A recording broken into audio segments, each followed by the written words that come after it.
Good evening, and welcome to the Secret Commonwealth. My name is Jessica, and I will be your host for tonight. This podcast is dedicated to the folklore of the British Isles, and I will be reading selections from my collection of books of folklore from the 18th, 19th, and 20th centuries. All of these books are now out of copyright and are therefore legal to utilize. The bulk of these stories are focused on the fairy lore of Scotland, Ireland, Wales, and England, but we will also venture into tales of ghosts, witches, devils, and more. There are many entities that form a part of the English fairy legends and lore. In this first episode, we will be exploring stories from many parts of England and will present an overview of old fairy beliefs. Follow me now on a journey of high strangeness and mystery, exploring the illusory and once strongly held faiths of the early English. Lastly, in terms of the title of this podcast, The Secret Commonwealth, it is named after a famous book of folklore entitled The Secret Commonwealth of Elves, Fauns, and Fairies by the minister Robert Kirk. The contents of this book were collected between 1691 and 1692, but the book itself was not published until 1815. Some believe that Robert Kirk was taken by the fairies as he died atop a fairy hill, but this we will never know. Now, on to the stories.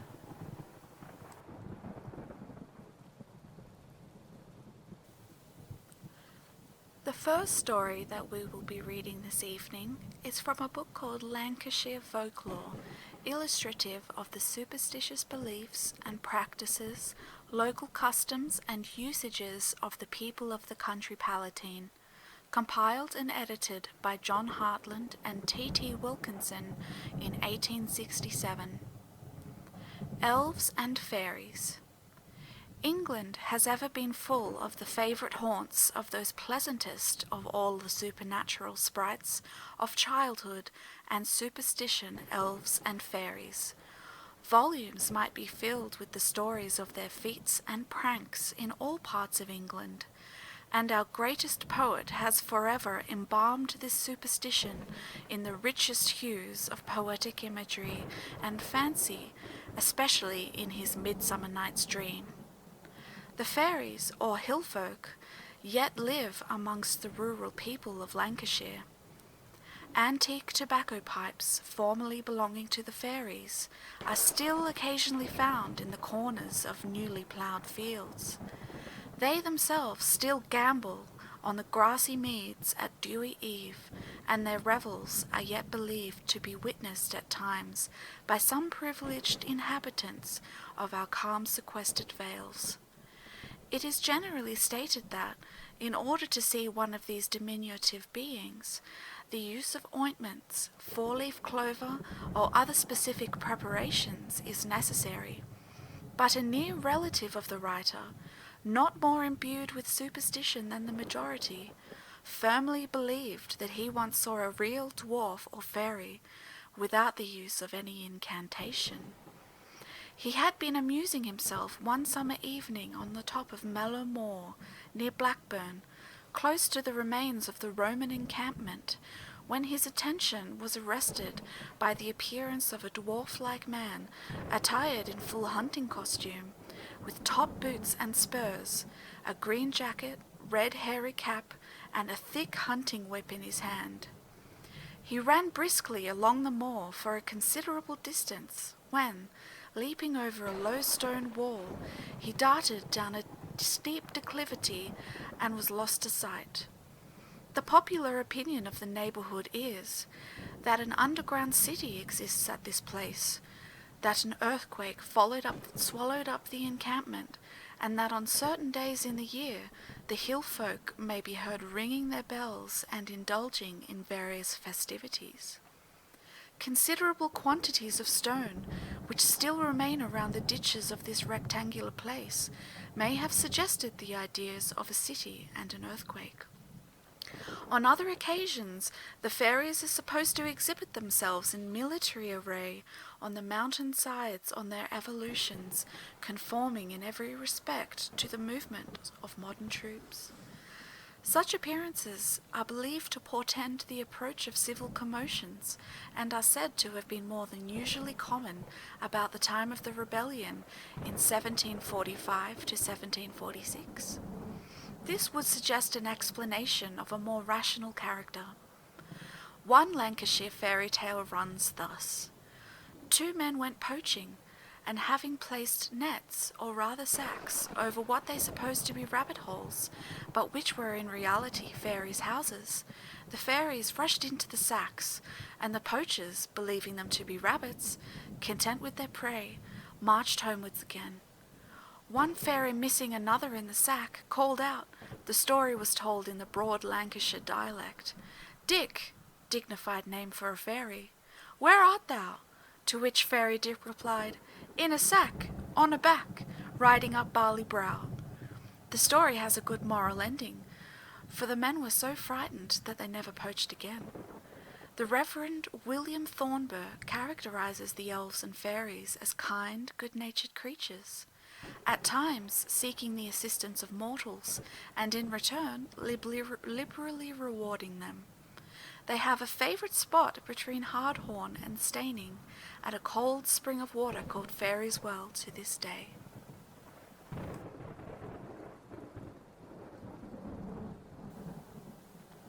The next story we will be reading is from a book called British Fairy Origins by Lewis Spence, published in 1946.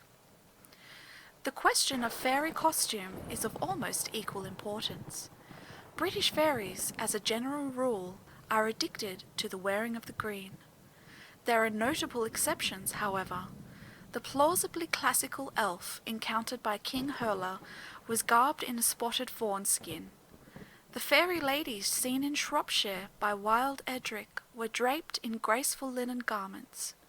Shakespeare, in The Merry Wives of Windsor, alludes to black, grey, green and white fairies, and this may refer to the colour of their garments. Fairies who held a fair near Taunton were garbed in red, blue and green, according to the old way of country garb, with high-crowned hats. The elves of the southwest of England wore green for the most part, with a red or blue cap and a feather. In North Wales, the Tylwyth Teg, or Fairlie family, wore blue petticoats. The elves of Pembrokeshire were garbed in scarlet, with feathered caps. Some modern Welsh fays appear to be dressed exclusively in white. Others display striped garments. In the Isle of Man, lochtin, a woolen fabric occasionally undyed, but sometimes coloured green or blue, is the most regular elfin wear. In Ireland, the ancient Tuatha De Danann appear to have been garbed in the elaborate costume of the upper classes, gorgeous in the extreme. Green, however, seems to have entered into the general scheme. Some of the fairies of later Irish folklore, like their Scottish congeners, occasionally wear tartan with plaids and bonnets. They have also been described as wearing bracket clothes and caps, that is, of speckled cloth, Gaelic, brichan, or dar tartan. In Antrim, they occasionally dress in green or in tartan, although red is the most usual colour scheme. In lowland Scotland, the fairies, says Crummock, appears in mantles of green cloth inlaid with wild flowers, and reaching to the middle. They sport green pantaloons buttoned with bobs of silk and sandals of silver. Their long fleeces of yellow hair are caught up with golden combs. This is obviously a late and literary description, but an old woman of Nithsdale described the fairies to the same authority who made it as wee folk, and he speaks of the other fairies of the Galloway area as small, beautiful, and cleanly, while others are of the height of little boys. Tom Reed, a fairyman seen by Bessie Dunlop, a Scottish witch, wore the costume of a lowland small farmer. Other fairies encountered by this woman were dressed like gentlemen, while their female companions wore plaids. A fairy queen, with whom a witch, one Isabel Gowdy, had dealings near Nairn, was clad in white linen and brown cloth. The elves mentioned by Hugh Miller were habited in ancient jerkins of plaid, long grey cloaks and red caps. In the Ballad of Tam Lin, the hero is dressed in elfin grey. In that of the Wee Wee Man, the fairy ladies are attired in glistening green. The attire of the Highland fairies is more constant. The Reverend Robert Kirk, who lived at Aberfoyle near the Highland line at the end of the 17th century, tells us their apparel and speech is like that of the people and country under which they live. So are they seen to wear plaids and variegated garments in the Highlands of Scotland and swannocks, coarse mantles in Ireland. J. F. Campbell, in one of his West Highland tales, describes them as dressed in green kilts and green conical caps. Scott tells us that the fairies of the moors were sometimes clad in heath brown or lichen-dyed garments, while Grant Stewart, a careful authority, declares that they were garbed in plain worsted green. J. G. Campbell avers that in Skye the fairy women dress in green, while the men wear clothes of any colour, like their human neighbours, although these are occasionally dyed with crotal, a reddish-brown dye extracted from lichen. The women dress in shaggy or ruffled coats and wrinkled caps, while the men have blue bonnets.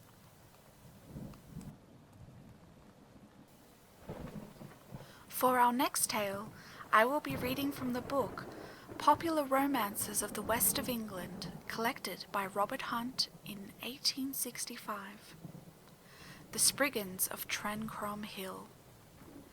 It is not many years since a man, who thought he was fully informed as to the spot in which a crock of the giant's gold was buried, proceeded on one fine moonlit night to this enchanted hill, and with spade and pick commenced his search. He proceeded for some time without interruption, and it became evident to him that the treasure was not far off. The sky was rapidly covered with the darkest clouds, shutting out the brilliant light of the moon, which had previously gemmed each cairn, and leaving the gold seeker in total and unearthly darkness. The wind rose and roared terrifically amongst the rocks, but this was soon drowned amidst the fearful crashes of thunder, which followed in quick succession, the flashes of lightning. By its light the man perceived that the Spriggans were coming out in swarms from all the rocks. They were in countless numbers, and although they were small at first, they rapidly increased in size, until eventually they assumed an almost giant form, looking all the while, as he afterwards said, as ugly as if they would eat him. How this poor man escaped is unknown, but he is said to have been so frightened that he took to his bed and was not able to work for a long time. The following tale is also from Popular Romances of the West of England. The Fairy Revels on the Gump, St. Just. Long has the Gump been the reputed playground of the small people. Many of the good old people were permitted to witness their revels, and for years they have delighted their grandchildren with tales of the songs they have heard, and of the sights they have seen. To many of their friends, those fairies have given small but valuable presents, but woe to the man or woman who would dare to intrude upon the ground occupied by them at the time of their high festivals. There was a covetous old hunks in St. Just, never mind his name. He was severely punished. Let that suffice well. This old fellow had heard so much of the riches displayed by the little people, when holding holiday on the Gump, that he resolved to get some of the treasures. He learned all he could learn from his neighbours, but kept his intention to himself. It was during the harvest moon. The night was a softened day, and everything abroad on such a night should have been in harmony with its quiet brilliancy. But he was a dark soul passing along, making a small eclipse with his black shadow. The old man stole towards the rendezvous of the good people, as some were fond of calling them, anxiously looking out for the treasures which he coveted. At length, when he had not advanced far on the Gump, he heard music of the most ravishing kind. Its influence was of a singularly mysterious character. As the notes were solemn and slow, or quick and gay, the old man was moved from tears to laughter, and on more than one occasion he was compelled to dance in obedience to the time. Notwithstanding that he was almost bewildered by the whirling motion to which he was compelled, the old man kept his wits awake, and waited his opportunity to seize some fairy treasure. But as yet nothing remarkable had presented itself. The music appeared to surround him, and, as he thought, to come closer to him than it was at first, and although its sound led him to believe that the musicians were on the surface, he was impressed with an idea that they were really beneath the earth. Eventually, there was a crash of sound, startling beyond description, and the hill before him opened. All was now ablaze with various coloured lights. Every blade of glass was hung with lamps, and every furze bush was illuminated with stars. Out from the opening in the hill marched a host of spriggans, as if to clear the road. Then came an immense number of musicians, playing on every kind of instrument. These were followed by troop after troop of soldiers, each troop bearing aloft their banner, which appeared to spread itself to display its blazonry without the assistance of any breeze. All these arranged themselves in order over the ground, some here and some there. One thing was not at all to our friend's liking. Several hundreds of the most grotesque of the spriggans placed themselves so as to enclose the spot on which he was standing.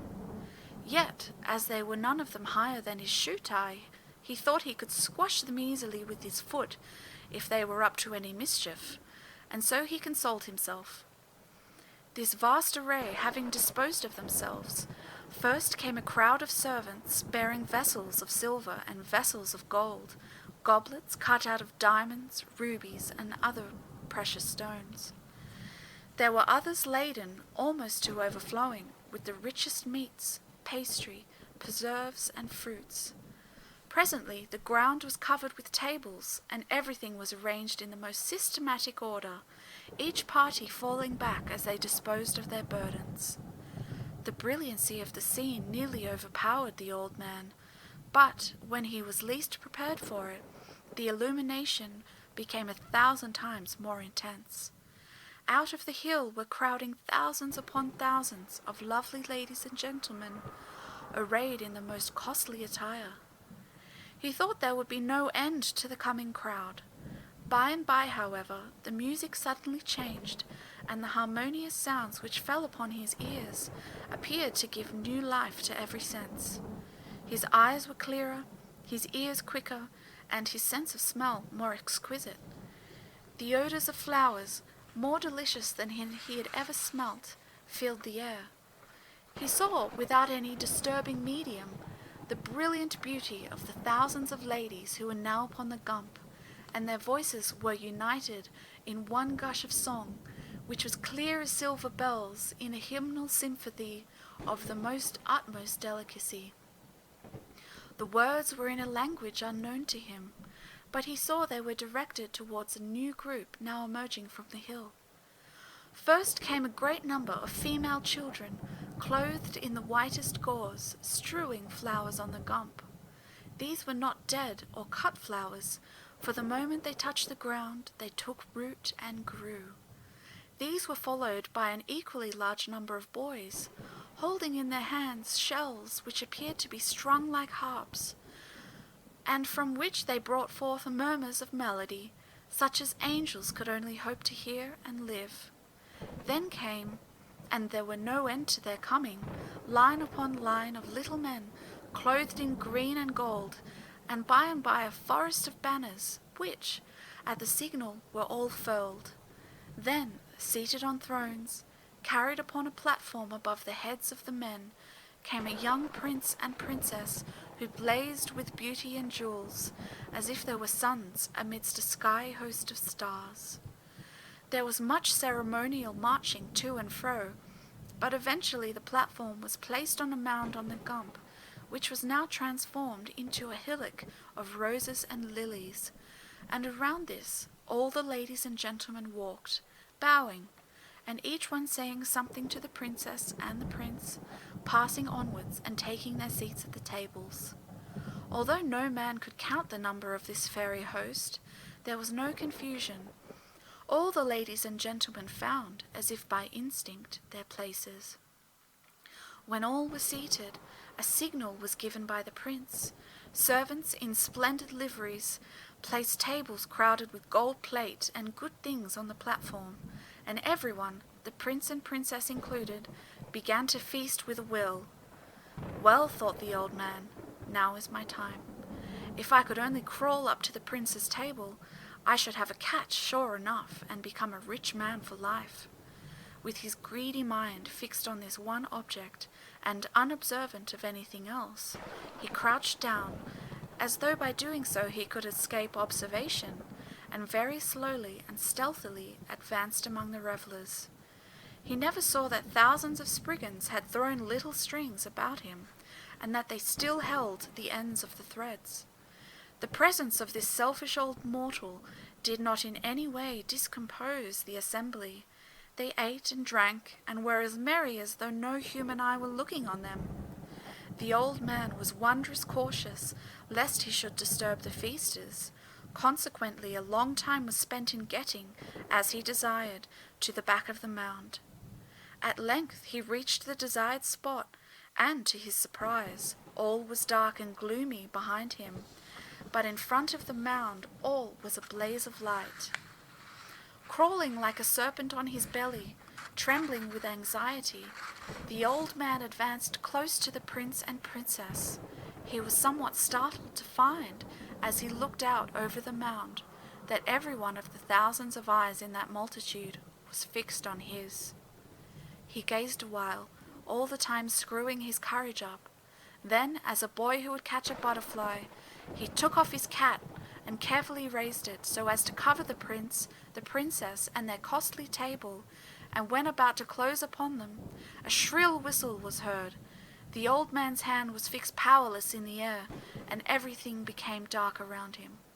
Whir, whir, whir, as if a flight of bees were passing him, buzzed in his ears. Every limb, from head to foot, was as if stuck full of pins and pinched with tweezers. He could not move, he was chained to the ground.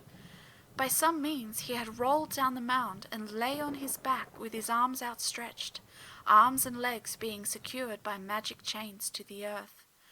Therefore, although he suffered great agony, he could not stir, and, strange enough, his tongue appeared tied by cords so that he could not call.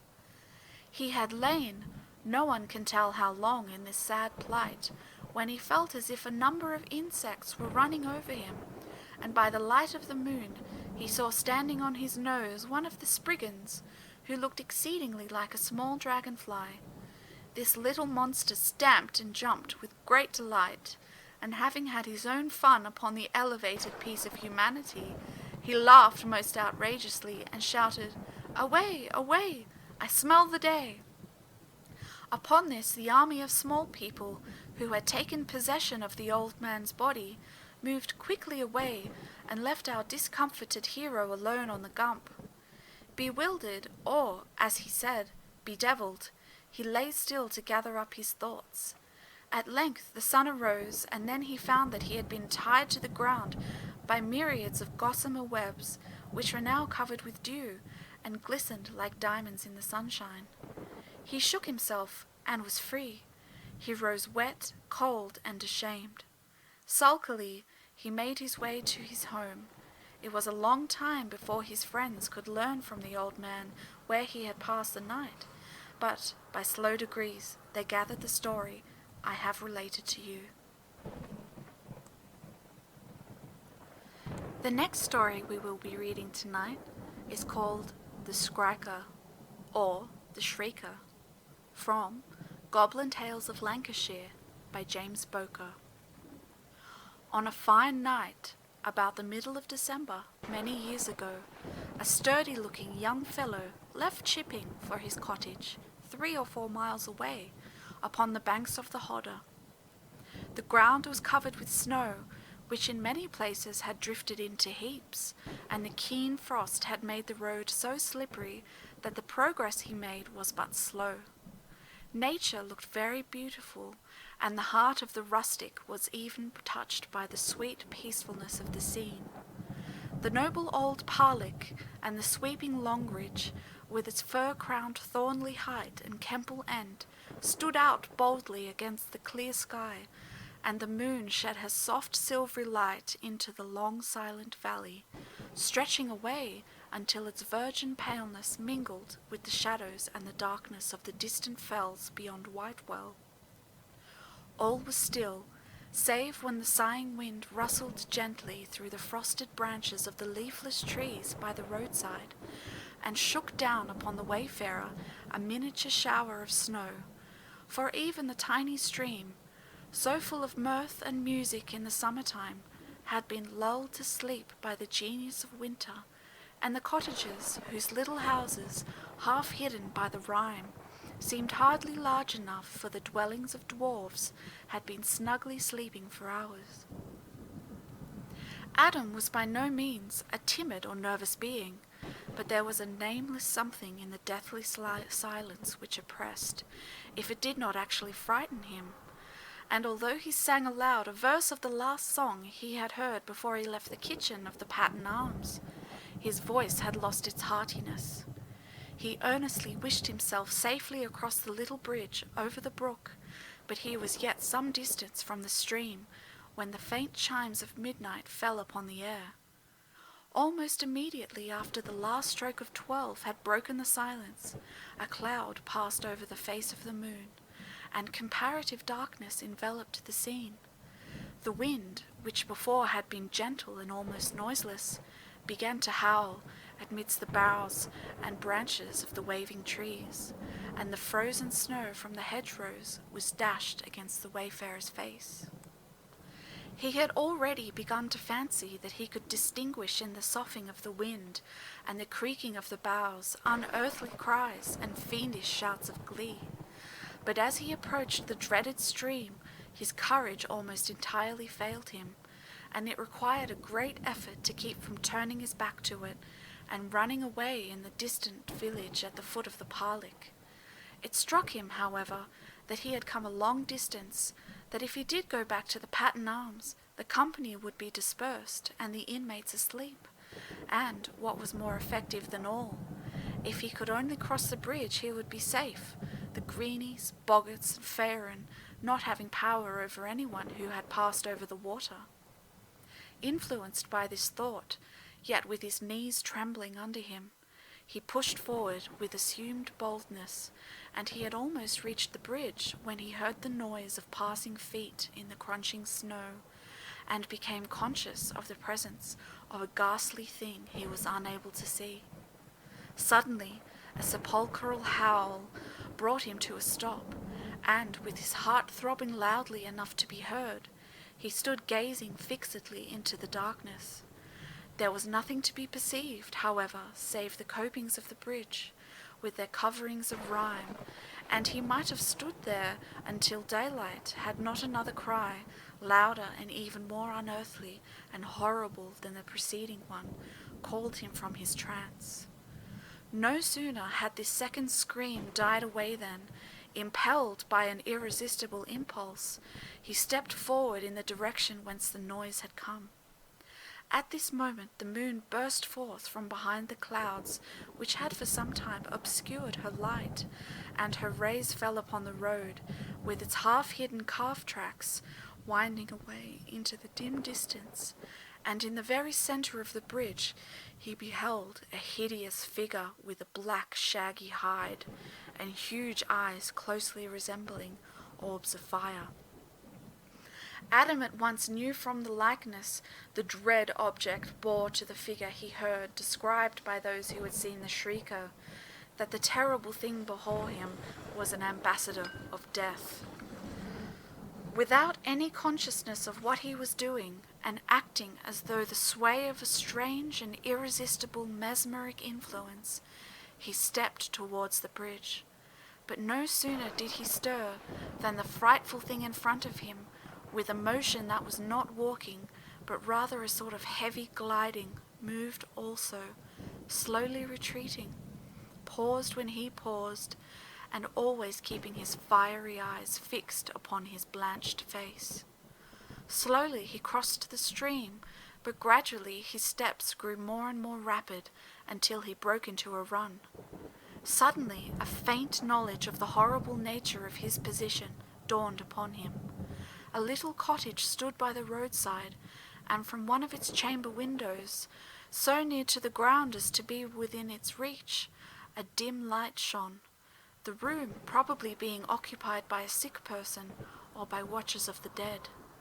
Influenced by a sudden feeling of companionship, Adam tried to cry out, but his tongue clave to his parched mouth, and ere he could mumble a few inarticulate sounds, scarcely audible to himself, the dwelling was left far behind him, and a sensation of utter loneliness and helplessness again took possession of him.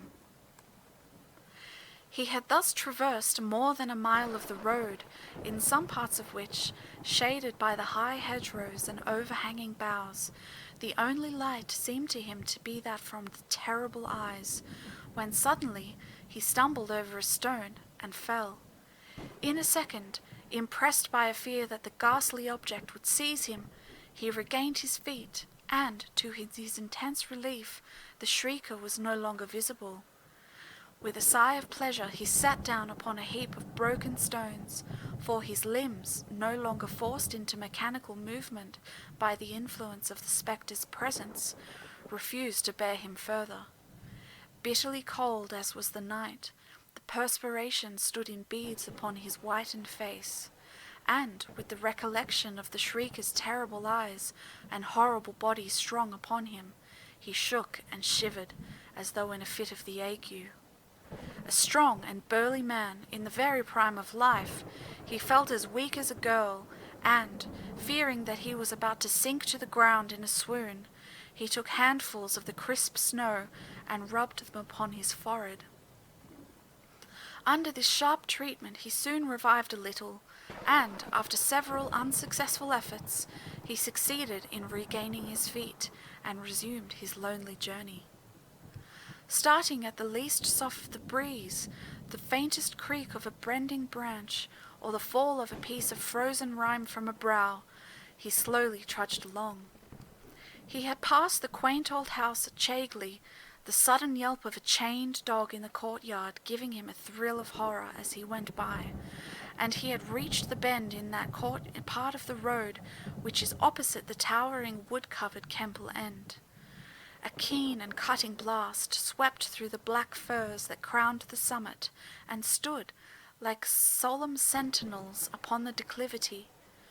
There was a music in the wind, mournful as a croon over the corpse of a beautiful woman, whose hair still shimmers with the golden light of life.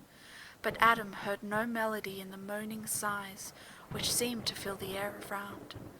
To him, whose soul was yet under the influence of the terror through which he had so recently passed, the sounds assumed an awful nature, whilst the firs, standing so clearly defined against the snow, which lay in verdant heaps upon the beds of withered fern, seemed like so many weird skeletons, shaking their bony arms in menace or in a warning.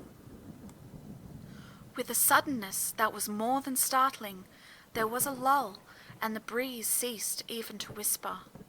The silence was more painful than were the noises of the blast battling with the branches, for it filled the breast of the solitary wayfarer with forebodings of coming woe.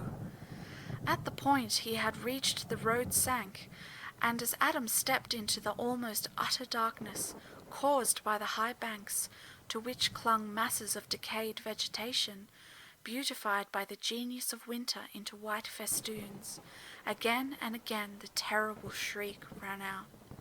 There was no mistaking the voice of the shrieker for that of anything else upon the earth, and, with a sickly feeling in his heart, Adam slowly emerged from the gloom, and, in expectation of the appearance of the ghastly figure, passed on.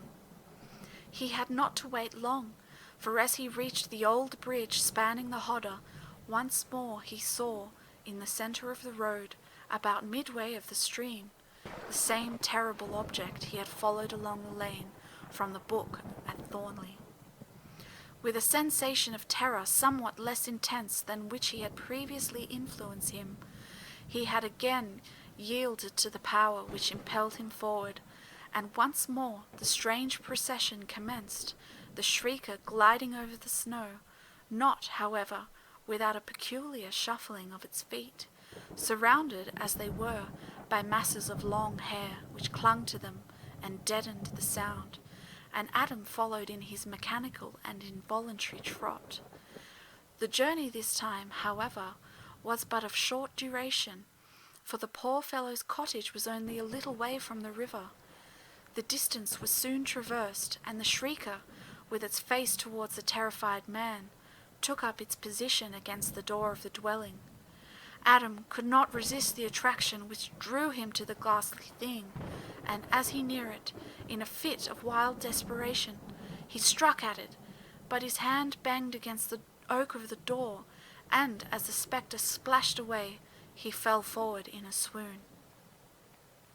Disturbed by the noise of the fall, the goodwife arose and drew him into the cottage, but for some hours he was unable to tell the story of his terrible journey. When he had told of his involuntary chase of the shrieker, a deep gloom fell over the woman's features, for she well knew what the ghastly visit portended to their little household. The dread uncertainty did not continue long, however, for on the third day from that upon which Adam had reached his home, the eldest lad was brought home drowned, and after attending the child's funeral, Adam's wife sickened of a fever, and within a few weeks she too was carried to Mitten churchyard. These things, together with the dreadful experience of the journey from Chipping, so affected Adam that he lost his reason, and for years afterwards the sound of his pattering footsteps, as in harmless idiocy, with wild eyes and outstretched hands, he trotted along the roads in chase of an imaginary boggart, fell with mournful impressiveness upon the ears of groups gathered by farmhouse fires to listen to stories of the shrieker.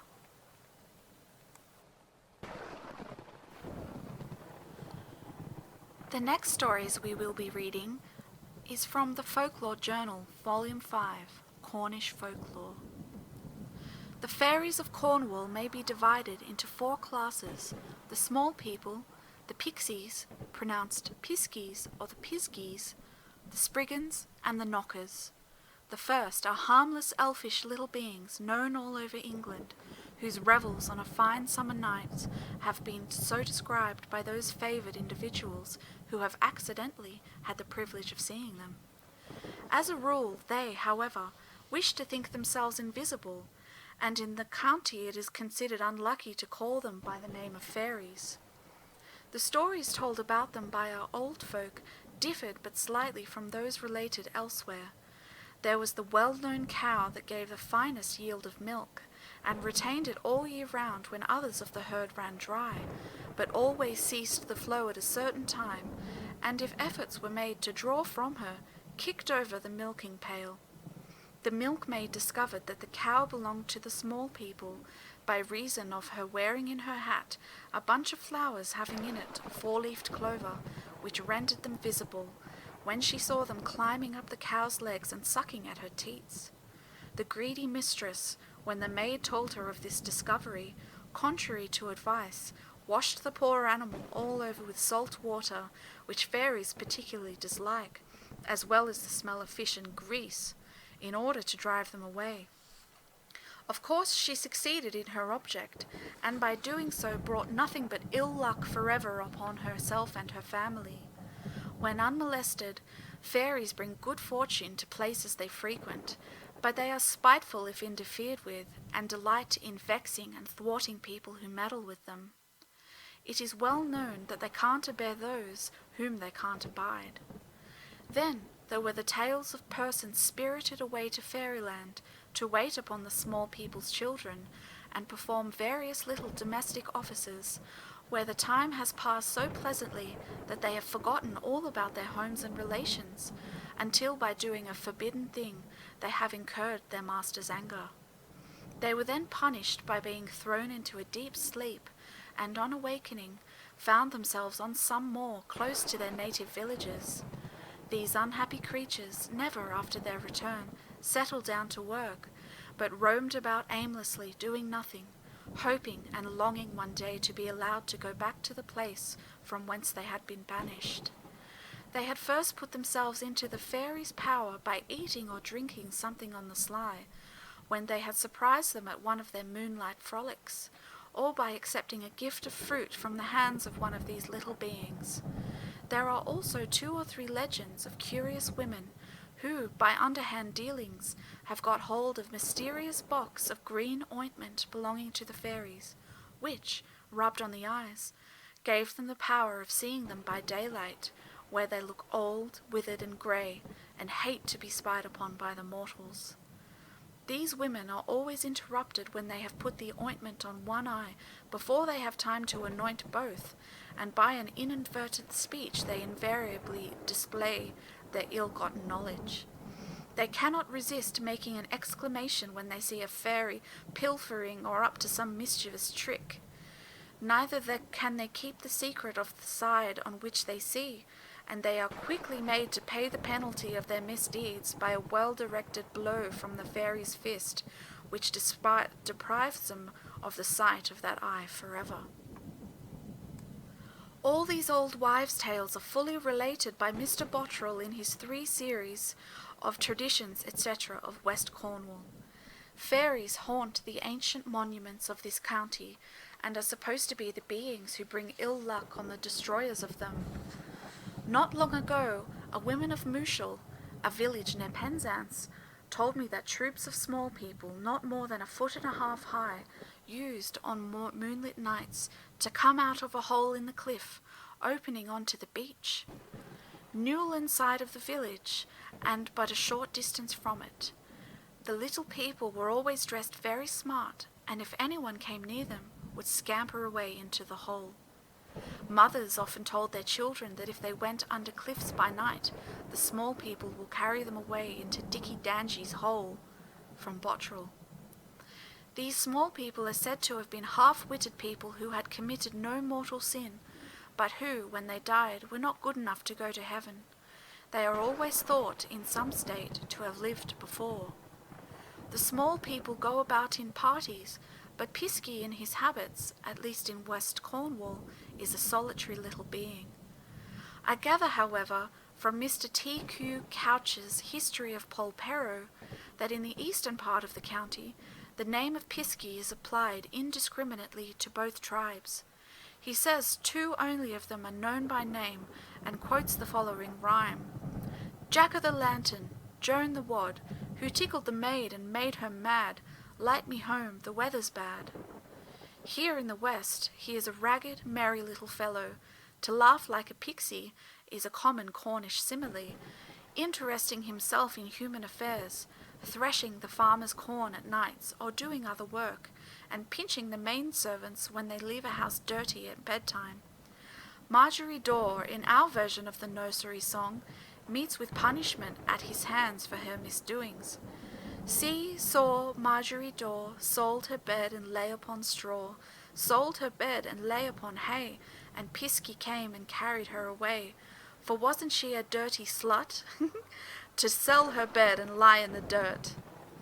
Should the happy possessor of one of these industrious, unpaid fairy servants, who never object to taking food left for him by friends, express his thanks aloud, thus showing that he sees him, or try to reward him for his services by giving him a new suit of clothes, he leaves the house never to return, and in the latter case may be heard to say, Pisky fine, Pisky gay, Pisky now will fly away. Or in another version, Pisky new coat and Pisky new hood, Pisky now will do no more good. Mr. Cornish, the town clerk of Penzance, mentioned at an antiquarian meeting recently held in that town that there was a brownie still existing in it, that a gentleman, whose opinion he would take on many matters, had told him that he had often seen it sitting quietly by the fireside. When mischievously inclined, Piskey often leads benighted people a sad dance. Like Will-o'-the-Wisp, he takes them over hedges and ditches, and sometimes round and round the same field, from which they in vain try to find their way home, although they can always see the path close at hand, until they sit down and turn their stockings the wrong side out, as an old lady, born in this last century, whom I well knew, once told me she had done. To turn a pocket inside out has the same effect, but to quote the words of a late witty Cornish doctor, Piskey-led is often whiskey-led. Mr. Thankyou Couch, in his before-mentioned book, has 2 or 3 amusing stories of their merry pranks. One is called A Voyage with the Piskeys. A Polperro lad, meeting them one night as he was going on an errand, heard them say in chorus, "I'm for Portallo Green," a place in the neighbourhood. Repeating the cry after them, quick as thought he found themselves there, surrounded by a throng of laughing piskies. The next place they visited was Seaton Bench, between Polperro and Plymouth. The third and last cry was, "I'm for the King of France's cellar." Again he decided on joining them, dropping the bundle he was carrying on the sands, and immediately found himself in a spacious cellar, engaged with his mysterious companions in tasting the richest wines. Afterwards they strolled through the palace, where in a room he saw all the preparations made for a feast, and could not resist the temptation of pocketing one of the rich silver goblets from the table. The signal for their return was soon given, and once more he found himself on Seated Bench, where he had just had time to pick up his bundle before he was whisked home. All these voyages were made in the short space of 5 minutes. When on his return he told his adventures, they were listened to with incredulity until he produced the goblet, which proved the truth of his tale. After having been kept for generations, this trophy has disappeared. These little creatures seem sometimes, Mr. Couch says, to have delighted in mischief for its own sake. Old Robin Hicks, who formerly lived in a house at Key Head, in Polperro, has more than once, on stormy winter nights, been alarmed at his supper by a voice sharp and shrill, "Robin, Robin, your boat is adrift." Loud was the laughter and the tacking of hands, clapping, when they succeeded in luring Robin as far as the quay, where the boat was lying safely in its moorings. This story is called The Fairy Funeral. This, and 2 or 3 other bits of folklore, were communicated to the Athenaeum by me when Ambrose Merton, Mr. Thorns, solicited such contributions. The parish church of Leyland is curiously situated amongst hills of blown sand near the entrance of the Creek of Hale.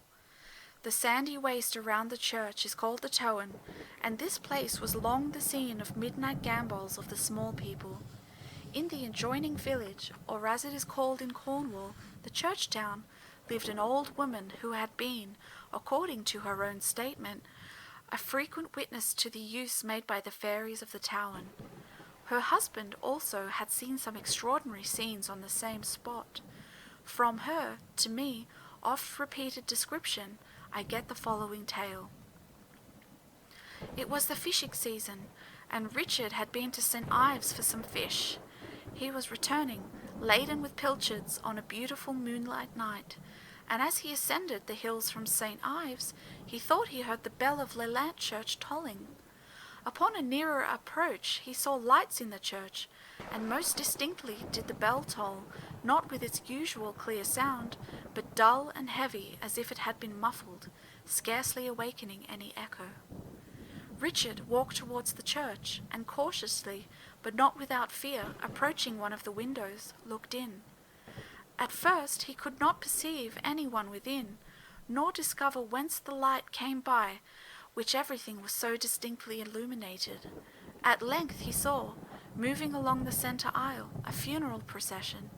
The little people who crowded the aisle, although they all looked very sorrowful, were not dressed in any mourning garments. So far from it, they wore wreaths of little roses, and carried branches of the blossoming myrtle. Richard beheld the bier borne between 6, whether men or women he could not tell, but he saw that the face of the corpse was that of a beautiful female, smaller than the smallest child's doll. It was, Richard said, as if it were a dead seraph, so lovely did it appear to him. The body was covered with white flowers, and its hair, like gold little threads, was tangled among the blossoms.